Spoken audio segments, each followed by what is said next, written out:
মাননীয় অধ্যক্ষ মহোদয়, আমি এটা নতুন আঁচনি এবাৰ কৰিব খুজিছোঁ যে অসমৰ প্ৰত্যেকখন গাঁৱক আমি স্পেচিফিকেলি টাৰ্গেট কৰি ডেভেলপ কৰিব পাৰোঁ নি?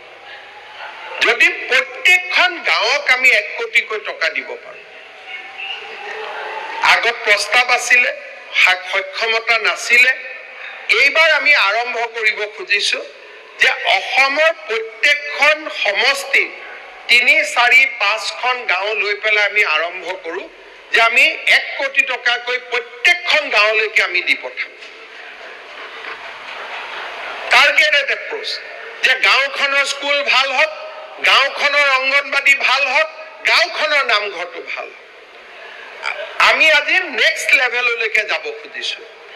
এইবাৰৰ যিখন বাজেট হ'ব, এই বাজেটখনে অসমৰ আত্মবিশ্বাসৰ পৰিচয় দিব। এইবাৰৰ বাজেটখনে নতুন অসমৰ পৰিচয় দিব।